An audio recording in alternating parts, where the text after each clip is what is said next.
crédibilité au mètre carré. Aujourd'hui, notre maître, c'est Pierre Dorion. Vous dire que c'est présenté par Voltium. Voltium, c'est quoi? C'est ceux qui vont venir de mettre du power à la maison pour être certain que si jamais il y avait une panne d'électricité, on soit capable de continuer à vous transmettre votre retour à la maison préférée. Voltium, c'est quoi? C'est des batteries. Des batteries au lithium vertes. C'est un produit québécois qu'on commence de plus en plus à entendre parler. Ils sont au sommet de la montagne présentement avec une technologie exclusive. Ils sont une notoriété incroyable, entre autres dans les VR, style Van Life. 11 des 12 fabricants de Van Life font affaire avec leurs batteries. Beaucoup de commerçants, de roulottes, comme Roulotte Lévesque, font affaire avec eux. Et curieusement, la chaîne, quand eux ont des produits à bâtir et qu'ils ont besoin d'équipement, savez-vous ce qu'ils vont chercher de l'équipement pour bâtir leur affaire? Chez Addison, comme quoi que tout est dans tout. Ils sont également très reconnus dans le domaine de la chasse et pêche, dans les pourvoiries, non seulement au Québec, mais au Canada également. Et sachez que Voltium est un manufacturier québécois. Peu importe ce que vous avez besoin comme service ou comme service à la clientèle, sachez que c'est des gens de chez nous, pour vous, qui vont non seulement vous répondre, mais prendre contact avec vous rapidement. Donc, Voltium, alimenter le futur. Fier partenaire du retour avec Martin Lemay. Merci d'être partenaire avec nous. Pierre Doyon, salut! Salut Martin! Comment ça va? Oh, belle casquette! C'est la même qu'ils ont gagné avec hier. Ouais, la blanche. Oui. Ça, c'est vintage un peu, ça. Ça nous rappelle pas les Carlos Delgado, mais plus les John Olerud de ce monde, puis etc. Là.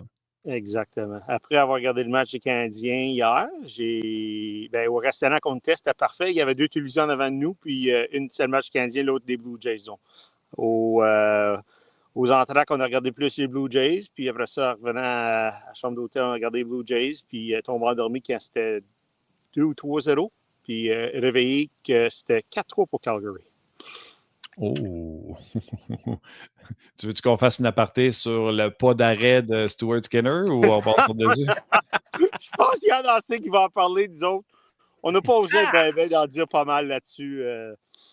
Ouais. Écoute, tout le monde parle comme quoi que c'est le point d'interrogation des Oilers. Ils reviennent avec la même solution dans le filet. Puis contre les Flames, les voisins, la rivalité, c'est trop drôle. Peut-être que Connor Ingram va se ramasser à Edmonton plus vite qu'on pensait. Pierre, tellement de choses à discuter encore aujourd'hui, pendant que tu profites d'une des dernières belles journées qu'on a d'été, parce que ça ressemble à ça, en jouant au golf. Hier, tu disais comme DG, tu avais hâte de voir les pièces de ton casse-tête si tu avais assez de contours. Tu sais, pour faire ton casse-tête, si toutes les pièces allaient tomber aux bonnes places, avais-tu assez de coins, assez de lignes droites dans ton casse-tête? Quand tu regardes le match d'hier, est-ce que c'est assez pour répondre à tes questions de ton casse-tête? Non, mais ça donne une bonne première indication. Comme je t'ai dit, j'aimais toujours ça commencer sur la route. Puis, il y a certaines choses que tu veux définitivement questionner. Ils ont leur premier trio qui était très bon hier, mais par la suite, qui va donner d'autres offensives aux Canadiens? Donc, tu dis, OK, peut-être ces trios-là, ils n'ont pas tous fonctionné. Qu'est-ce que je peux faire par la suite? Ou quel élément je peux apporter à l'entraîneur? Ils ne m'ont pas allé demander après le premier match, qu'est-ce que je peux faire pour t'aider?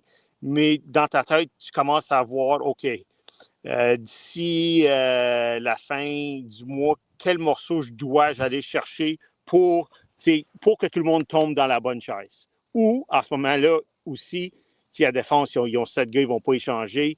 Tes paires de défense, joues-tu bien un avec l'autre? Puis tu laisses ça souvent à l'entraîneur, mais s'il vient te parler, tu prends des notes puis tu fais sûr d'y en parler. Ben, ce match-ci, ce match-là, ce match-up-là, à la maison, peut-être on peut essayer eux autres ensemble. Qu'est-ce que ça passait? Ou à sa route, essayer ce part-là ensemble. Ou t'es sûr? Parce que les gens ne réalisent pas que souvent, quand tu joues à la maison, tu vas envoyer ta meilleure paire de défense pour contrer le meilleur trio l'autre bord. Tandis que sur la route, tu n'as pas ce dernier changement-là. Je suis d'accord. Mais tu vois, par exemple, comme les paires de défense, la question a été posée à Martin Saint-Louis aujourd'hui, ça disait satisfait entre autres de la paire Madison-Dobson, paire excessivement mobile. Moi, je pense que Dobson peut en donner plus parce que si on est allé chercher un défenseur de 9,5 millions, d'après moi, c'est plus que qu'est-ce qu'on a vu hier, mais c'est un premier match Combien de matchs tu donnes pour l'acclimatation puis tout ça? Puis ça existe-tu, cette histoire-là d'acclimatation? Oui, mais pour moi, ça existe. Ça existe quand un gars fait ses premiers pas dans la Ligue nationale. Mais quand tu es un vétéran de plusieurs saisons, le système de jeu il est différent, mais il a quand même joué des matchs. C'est pas comme si tu quelqu'un qui a un bon sens de hockey. Donc, en général, c'est l'acclimatation pour un gars, un vétéran qui a joué plusieurs saisons. J'espère qu'il n'y a pas plus que quelques matchs. OK. Dobson, c'est notre question du jour. Hein? Puis ça a comme fait un peu le tour du web. Chum Gilbert a parlé un matin à radio que pour lui, il devait en donner plus. J'ai parlé avec Marc Denis après-midi. Pour lui, tu sais, il était d'accord avec moi sur le repli défensif ou le non-repli défensif sur Matthews sur le but des airs, mais dans l'ensemble, Marc était satisfait. Ça diffère un peu de part et d'autre. On pose la question aux gens, comment on va poser ça, Alexandre, la question aujourd'hui? On a amené ça à Martin Saint-Louis a aimé le match de Noah Dobson. Est-ce que vous êtes satisfait de ce que vous avez vu du défenseur hier? Je vais répondre d'une manière pas politique, mais quand ils ont fait l'échange de Noah Dobson, tu n'as pas un gars qui patine comme Lane Hudson, tu n'as pas un joueur dynamique, tu as un bon joueur solide de hockey. Quelqu'un qui est capable de faire des belles passes, qui est capable de bouger à rondelle, qui n'est pas physique, mais qui est capable de défendre. C'est un très bon joueur de hockey, mais ce n'est pas une super vedette. Je sais qu'il y a eu plusieurs points il y a 2 ans, mais je pense qu'avec le Canadien, puis là, je ne veux pas parler pour eux autres, ils ont regardé l'ensemble de ce qu'il a fait dans sa carrière. Donc, des fois, il faut qu'on fasse attention avec les attentes, mais ça n'a jamais été un gars qui est, comment je peux dire ça, qui va montrer une énergie, une haute énergie. Puis, Okay. Est-ce que ton marché va accepter ça? Est-ce que ton coach va accepter ça? Est-ce que toi, comme dirigeant, tu vas accepter ça? Je n'enlève rien à ses qualités, mais ce n'est pas un gars de haute énergie qui va partir puis va aller de bord en bord avec la rondelle. Moi, je pense, Pierre, qu'il n'y a aucun problème avec Dobson. Je pense que le problème, et en tout respect, plusieurs partisans savent c'est qui Noah Dobson, mais il y en a qui ne le savent pas. Ouais, exactement. Mais ils savent qu'on a payé 9,5 millions pour, puis ils s'attendent à une superstar à la ligne bleue, une méga star à Kyle McCarr. Noah Dobson patine comme le vent, il est gros comme un cheval, il est surtout droitier, puis il a 25 ans. Je pense que droitier, 25 ans, intéressait beaucoup le Canadien parce que c'est rare comme tu sais quoi de Pape, un grand défenseur droitier, indépendamment de ses caractéristiques. Fait que je pense que les gens associent plus le 9,5 à Noah Dobson que ce qu'il est comme défenseur. Tu comprends-tu ceux qui ne le connaissent pas? Oui, Il est 9,5, fait qu'il doit être bon, fait qu'on va être dur. Oui. Je comprends exactement ce que tu veux dire, mais tu peux pas. Le joueur, c'est le joueur, tu ne peux pas le changer. Le fait qu'il fait 9,5 millions, ça ne va pas changer le joueur. Il ne va pas, à cause qu'il y a un contrat, devenir meilleur. C'est pas comme ça. Puis c'est au Canadien de le vendre tel qu'il est, tel qu'il va l'être pour eux autres. C'est pour ça que c'est important quand on fait des acquisitions, des fois, comme bien définir aux gens qu'est-ce qu'il est. Puis pas qu'est-ce qu'on espère qu'il va être, mais bien qu'est-ce qu'il est. Exact. Martin Saint-Louis a dit un premier trio, puis les autres, c'est 3 deuxièmes trios. Je pense qu'on est à l'étape de test, etc. De ce côté-là. Je suis content d'avoir vu le match de Bolduc, même s'il est le joueur, l'attaquant le moins utilisé à 5 contre 5. Je pense qu'il y a des circonstances à travers tout ça qui expliquent pourquoi. Mais j'étais content de le voir beaucoup plus énergique, beaucoup plus présent que dans les matchs hors concours. Je présume qu'on est en test. Combien de temps de test tu donnes? Tu sais, exemple, là, tu pourrais-tu arriver à m'amener et dire, OK, il faut que je trouve un centre avec Demidov, mettons. Je ne suis pas sûr que je vais le garder avec une recrue comme Kapanen. Tu sais, des décisions comme ça, tu te donnes combien de temps? Je pense que tu donnes. Faut que tu donnes au moins, je dirais, 8 à 10 matchs. Il faut que tu vois comment que les choses tombent. Faut que tu sois un peu patient. Je ne pense pas que le Canadien, c'est une équipe que les gens pensent qu'ils vont gagner la Coupe cette année. Puis moi, je dis, pas faire les séries cette année serait un gros pas de recul. Tu dois être en série, mais tu dois donner quand même la chance aux coureurs. Puis par la suite, là, tu commences. Mais si tu vois qu'après quelques matchs, tu n'es pas content, tu commences à travailler les téléphones. Mais comme j'ai souvent dit aux gens, c'est difficile de faire des échanges de bonheur dans la saison. Donc, il faut qu'on soit patient, donner la chance à nos joueurs, espérer qu'il n'y a pas de blessure, puis voir comment que les choses tombent. Mais par le 10e match, là tu auras une bonne idée où est-ce que tout le monde s'en va. Pierre, le Canadien commence sa route. Tu as dit que tu aimais mieux sa route, mais le Canadien commence 3-4. Tu aimais ça? Ah non, j'ai essayé ça. Ça, j'ai essayé ça. Je ne vais pas te le cacher, Martin, là, puis j'espère que je ne me fais pas taper ses doigts, mais il n'y a pas personne qui peut me taper les doigts. À part de toi. Jamais doigts. Deux fois dans mes 8 ans ou 3 fois. Je suis garanti, c'est 2, si pas 3, que notre première cédule, on avait 3 en 4 soirs, puis j'ai changé ça. J'haïssais ça. J'aimais ça commencer mon premier match sur la route, peut-être, ou 2 sur la route, à revenir à la maison. Mais je ne me rappelle pas, là, 2 ou 3 fois, on commençait soit un mercredi, puis après ça, on allait vendredi, samedi, ou on commençait un jeudi, puis on allait samedi, dimanche, avec du voyagement. Puis j'haïssais ça. 3 en 4, là, les gens parlent de les matchs qui jouent 2 matchs en 2 soirs. Ça ne me dérangeait jamais. Mais les 3 en 4, ça, là, j'haïssais ça pour mourir. Puis surtout pour commencer la saison ou pour finir la saison. Parce que pour commencer la saison, tu n'es pas à 100%. Pour finir la saison, tu commences à manquer de gaz, surtout quand tu joues 3 en 4. Là, il faut que tu me dises pourquoi. OK, ben, tu viens de dire pourquoi. Mais t'as-tu dit que 2 fois, tu as fait changer ça? Tu peux faire changer le calendrier quand il sort? Oui. On aimerait tout le faire changer, mais oui. Quelquefois, j'appelais puis je dis OK, j'ai peut-être 10 changements, mais vraiment, j'en voulais juste 2. Puis je me battais pour ces 2-là. Ils ne vont pas faire les 10 changements que tu veux, là. Mais oui. Il y avait un calendrier comme au mois de mai, puis là, je m'assisais avec du volet. La première personne que je m'assoyais avec, c'était mon gars de service d'équipe pour voir, OK, comment Joe connaît sa route, on s'assit, on regarde les 3 en 4. C'est la première personne que je m'assisais avec. Avant même mon entraîneur, mon assistant DG, je m'assisais avec mon gars de service. Je vais, OK, comment Joe qu'on va être à Vegas, comment Joe qu'on va être à Nashville. Je regarde ça aussi. Oui, parce que des fois, les équipes aiment ça. S'il y a une possibilité d'arriver un jour avant, etc., je comprends ça. C'est drôle parce que j'allais te demander, qu'est-ce que le DG peut faire? Parce que c'est un calendrier condensé cette année. Premièrement, on veut finir plus tôt. Et deuxièmement, il y aura des Olympiques. Ça va être doublement condensé. J'allais justement te demander qu'est-ce qu'un DG peut faire pour aider quand un calendrier est condensé comme ça, mis à part de user de tes pouvoirs pour changer le calendrier. Y a-t-il autre chose que tu peux faire? Non, tu ne peux pas faire. On n'est pas comme à Ottawa. On n'est pas comme les Rangers de New York où est-ce que le Madison Square Garden il est occupé tellement de journées. Il faut que tu soumettes à la Ligue. Là, je ne veux pas me tromper. Là, je pense que c'est 50 dates de disponibles.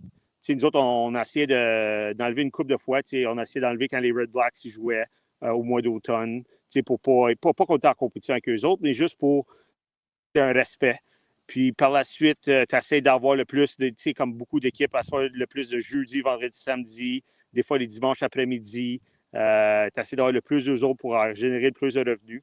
Puis après ça, il faut que tu comprennes qu'à Ottawa, les revenus étaient très importants, comme toutes les autres équipes, mais les revenus, le plus de revenus qu'on va avoir, c'est plus facile pour nous autres d'avoir plus d'argent pour dépenser pour la masse salariale. Donc, on s'est essayé de travailler ensemble avec ces gens-là pour quand on soumettait nos listes de disponibilité à la maison. Puis après ça, ils nous envoient une copie, puis on travaille avec la Ligue pour dire OK, voici qu'est-ce que j'aime.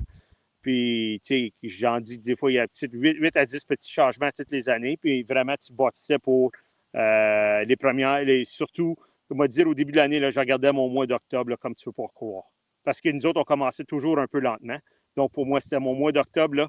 Je le regardais à la loupe, puis je m'assisais, mais le calendrier au complet, je m'assisais avec mon gars de service d'équipe pour voir un peu notre voyagement, comment il était pour être pendant la saison. Je voulais te parler hier, puis on a manqué de temps, mais aujourd'hui, on va prendre le temps. Je voulais te parler des nouveaux contrats. Tu sais, à un moment donné, souviens-toi, Jack Eichel avait signé son 10 millions par année avec les Sabres, là, puis c'était comme, la grosse affaire, là, c'était le summum, c'était le 10 millions. Puis à un moment donné, rapidement, les Sabres ont voulu se débarrasser de ce 10 millions-là.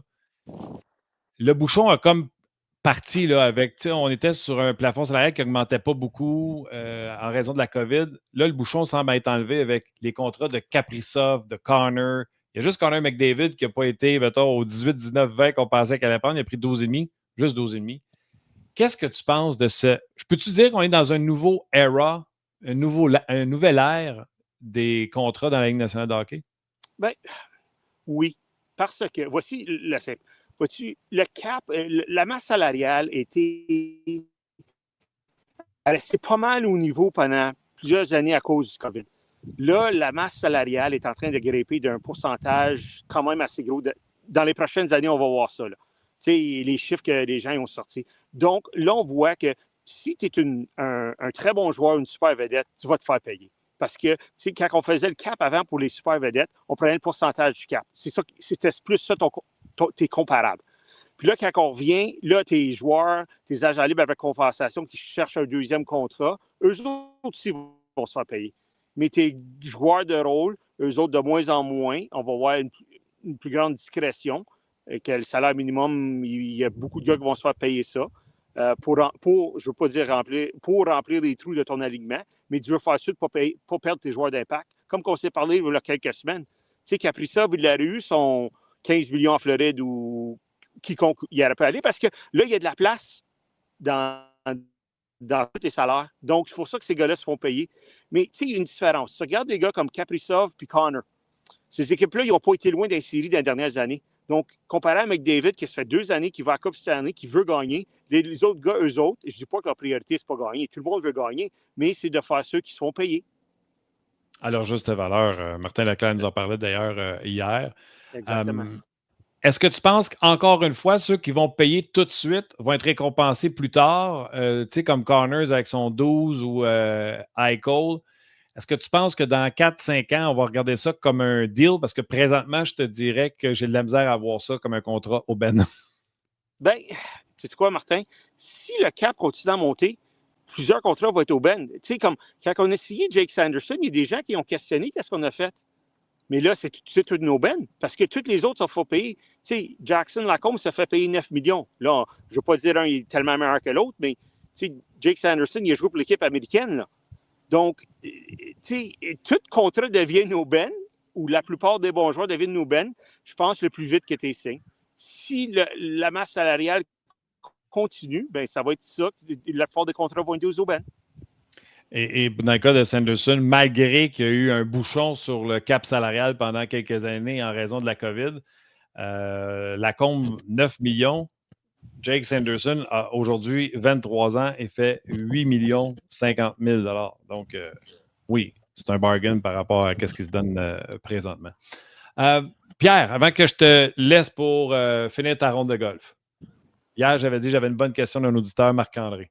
Vas-y. Pierre, tu te souviens, on a parlé du bruit des journalistes, puis qu'est-ce qui était vrai, puis qu'est-ce qui n'était pas vrai. Tu te souviens de ça hier?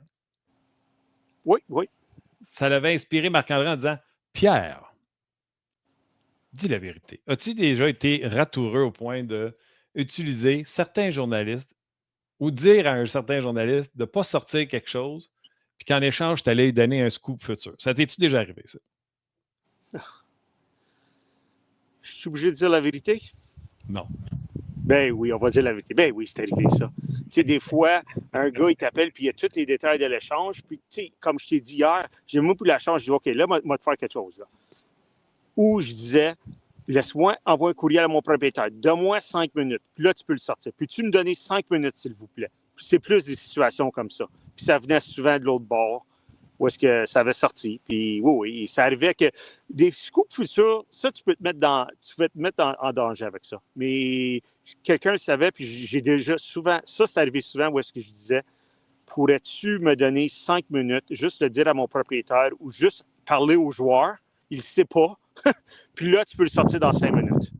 Ouais. Donc, pas de IOU, mais plus une question de... Moi, c'est une des raisons pourquoi je ne donnais jamais de nouvelles, parce que